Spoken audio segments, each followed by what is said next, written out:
Hello viewers, আমি লিপিকা। আবার অনেক দিন পর আরেকটা নতুন ভিডিও নিয়ে এসেছি তোমাদের জন্য। আর আমি চলে এসেছি ছাদে। আর ছাদে একটা গাছ আমি আজকে রিপোর্টিং করব এবং সেটাই আমার ভিডিওর বিষয়।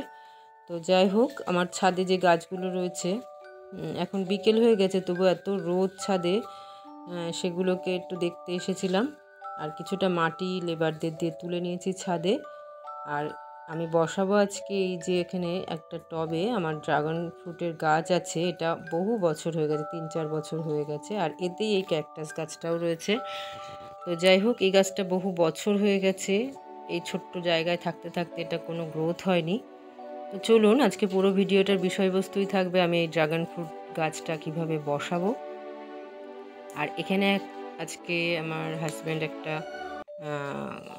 বক ফুলের গাছ বসিয়েছে। আমি টিন দিয়ে এটাকে শেড করে দিয়েছি যাতে গাছটা রোদ না পায়, কারণ ডাইরেক্ট রোদ পেলে মরে যাবে গাছটা। আর চলুন, আজকে ভিডিওটা দেখতে থাকুন, পুরো ভিডিওটাই দেখবেন, ভীষণ ভালো লাগবে। আমি ড্রাগন ফ্রুটের গাছটা রিপোর্টিং করব, কিভাবে করব সেটাই আজকে দেখাবো তোমাদের। তো এখানে আমি কিছুটা মাটি নিয়ে নিয়েছি। আর এই বাস্কেটটা ছিল আমাদের ঘরেতেই, ভীষণ নোংরা পড়েছে বাস্কেটটায়। এই টবটাও আমি নিয়ে চলে এসেছি। গাছগুলোকে আমি বের করে নেব। আর গাছগুলো একদম গ্রোথ হয়নি, অথচ প্রচুর ডালপালা বেরিয়ে গেছে। কিন্তু যেহেতু এইটুকুনি মাটিতেই আজ 3-4 বছর রয়েছে, কোনো রকমভাবে এর গ্রোথ হয়নি। তো আজকে সেই জন্যই গাছগুলোকে আমি আলাদা পটে দেব, প্রচুর মাটি দেব। তার আগে আমি বাস্কেটটাকে ভালো করে ধুয়ে নেব, কারণ অনেক দিন ধরে এটা গোডাউনে পড়েছিল। এমনি কিছুই না, এটা যেহেতু খুব নোংরা পড়ে রয়েছে, এটাকে একটু পরিষ্কার করে নেব। তো চলুন, এটাকে সুন্দরভাবে একটু জল দিয়ে পরিষ্কার করে নিন। আর বাস্কেটটা ভীষণ ভালো হবে, পাত্রটা যেহেতু অনেকটা জায়গা, অনেকটা বড়, প্রচুর মাটিও দিতে পারবো। এটা আমার ধোয়া কমপ্লিট হয়ে গেছে। তো চলুন এবার কাজ শুরু করি। বাস্কেটে ছিদ্র আছে, তাই এই প্লাস্টিকগুলো দিয়ে আমি ছিদ্রগুলো ঢেকে দেব।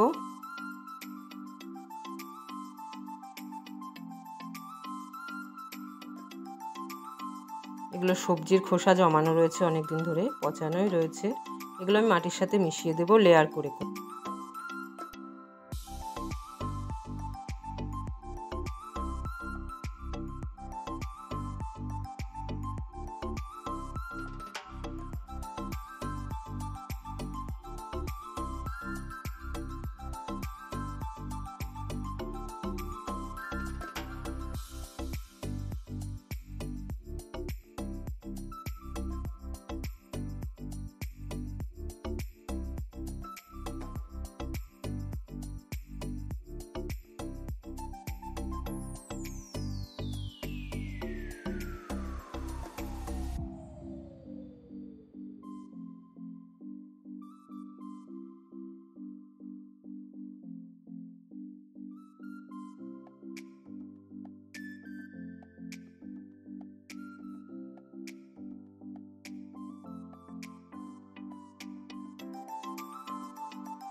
তো আমার ড্রাগন ফ্রুটের গাছ বসানো কমপ্লিট। আমি পুরোটা মাটি দিয়ে ভরিনি, কারণ গাছগুলো বাড়ুক, তারপরে আবার মাটি দেব, কারণ অনেকটা মাটি লেগে যাবে।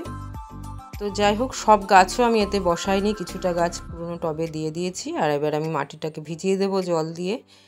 যেহেতু বিকেল হয়ে গেছে আর অসুবিধা হবে না, এটা রোদও পাবে না, এটা সুন্দর ধরে যাবে।